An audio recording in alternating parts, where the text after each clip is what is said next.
A millionaire locks 5 strangers inside a haunted house and offers $10,000 to anyone who survives the night. But what if the real danger isn't the ghosts? 7 people have been murdered in this house over the past century, including Pritchard's own brother. Pritchard survived one night there, barely. A man named Frederick Lauren introduces himself. He rented the house so his wife Annabelle can throw a haunted house party. Frederick offers $10,000 to anyone who stays the full 12 hours. If they don't survive, the money goes to their next of kin. A cheerful offer. Lance Schroeder is a test pilot who desperately needs the cash. Ruth Bridgers writes a newspaper column and has a gambling problem. Pritchard lives in mortal fear of the house, but returns anyway. Dr. David Trent is a psychiatrist who claims the ghosts will help his work on hysteria. Nora Manning was handpicked from Frederick's workforce because she needs the money more than anyone. The party begins. The guests must find the house on Haunted Hill before midnight. But remember, this party has a secret that will only surface hours from now. They gossip about their host. Frederick is a millionaire with 4 wives so far. A $50,000 party for 5 people seems extreme, even for a rich man. Then a door slams shut by itself. The house is already making its presence felt. The guests discover the front door is made of solid steel. Frederick finds his wife Annabelle upstairs in their room. She refuses to join the party she supposedly planned. Their marriage is a war zone of jealousy and suspicion. Frederick opens a bottle of champagne with a pop. Annabelle refuses to drink. She jokes about poisoning and reminds him of the time someone drugged his drink. These two don't trust each other with a glass of water. Annabelle accuses Frederick of insane jealousy. He counters that she tried to poison him once. She mentions hanging is uncomfortable in case he gets ideas. Their marriage is built on threats and arsenic. Meanwhile, Pritchard tells the guests the house's history.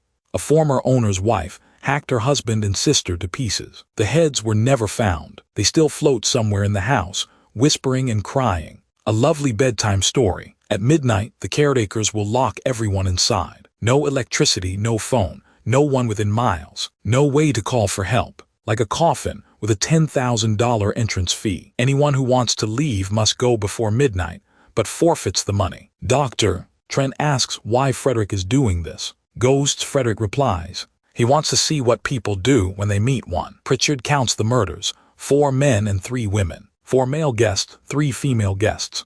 A ghost for everyone. How convenient. In the cellar, Pritchard shows them a wine vat filled with acid. A former owner threw his wife in after she insulted his winemaking. The acid destroyed everything but the bones, which floated back up. Nora nearly falls into the vat. Lance catches her just in time. None of the murders in this house were ordinary. They were all wild, violent, and different. Lance and Nora talk privately. Neither knew about being locked in. Lance is staying because $10,000 is too much to walk away from. Nora needs the money to support her family after a car accident left her the sole earner. Nora screams. She's seen a ghost, a figure in black. Lance tries to break down the locked door but can't. When he finally gets in, Nora is gone. They find Lance unconscious with a head wound. He claims he bumped his head, but the doctor points out the only way to bump your head in that room is to run into a wall. Someone hit him. Nora describes the ghost she saw, a figure in black. Dr. Trent calls it hysteria, but Frederick asks how hysteria explains what knocked Lance out. A fair question. Nora sees the ghost again. She runs to Lance, but he didn't see anything. The ghost only appears to her, and only when she's alone. She's either special or targeted.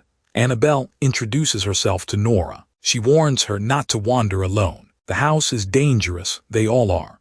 Annabelle seems to know more than she's letting on. Annabelle then finds Lance and bandages his head. She asks what really happened in the cellar. Lance admits Nora saw something he couldn't explain. She says Frederick is insane with jealousy and would kill her if he could. She asks Lance for help. But keep this conversation in mind. Annabelle knows more than she's sharing. Frederick finds Annabelle and mocks her. He mentions that Nora was nearly killed by a falling chandelier, and Lance was bashed in the head. He tells Annabelle to go console Lance, as she does with most men. Their marriage is a knife fight in evening dress.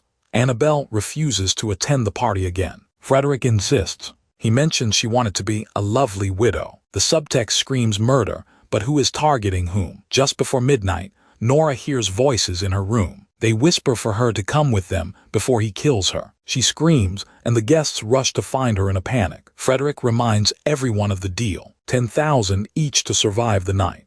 If anyone dies, their share goes to the others. If Frederick dies, his estate pays. The stakes just went from fun cash to survival math. Anyone who wants to leave must go now with the caretakers. But before anyone decides, the caretakers leave early and lock the doors from the outside. Everyone is trapped.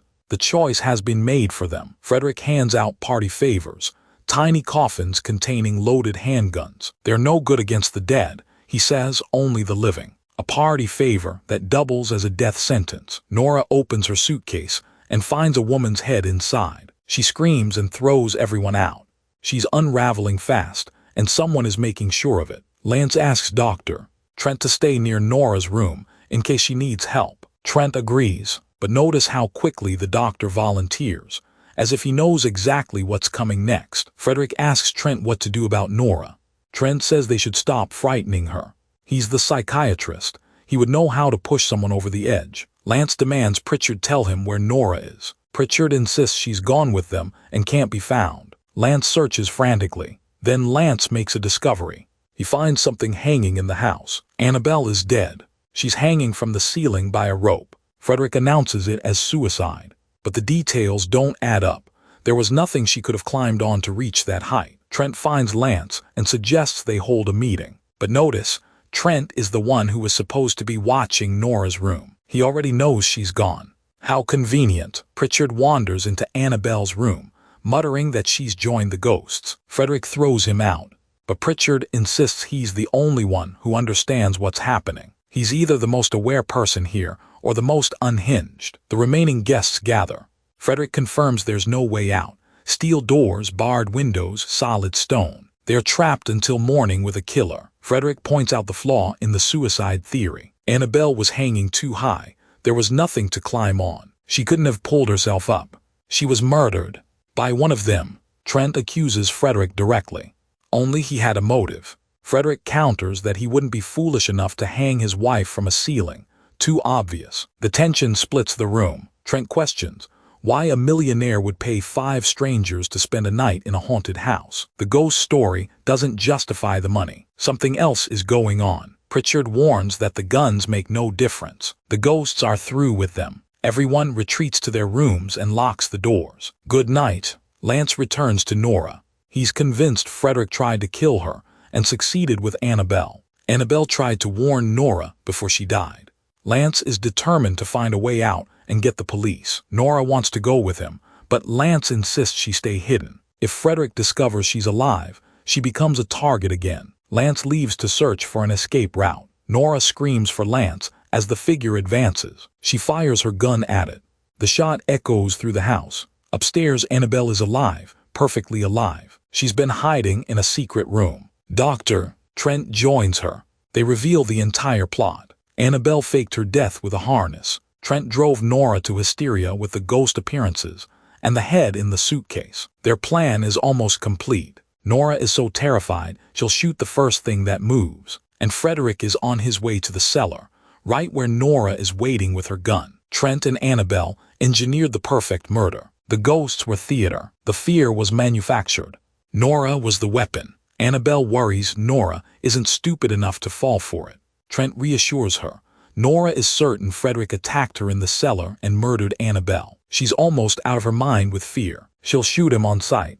In the cellar, Frederick approaches. Nora sees him and fires, but her gun was loaded with blanks. She didn't shoot anyone. Trent confronts Frederick in the cellar. A struggle breaks out near the acid vat. Trent tries to throw Frederick in, but Frederick fights back. Trent stumbles. Annabelle falls into the acid vat. The weapon they planned to use became their own destruction. Frederick speaks to Annabelle's remains. She wanted everything, even his life, but she won't live to enjoy it. The perfect crime claimed the criminals instead. Pritchard delivers a final warning. Now there are 9 ghosts in the house. There will be more. The ghosts are coming for him, and then they'll come for everyone. The house keeps what it collects.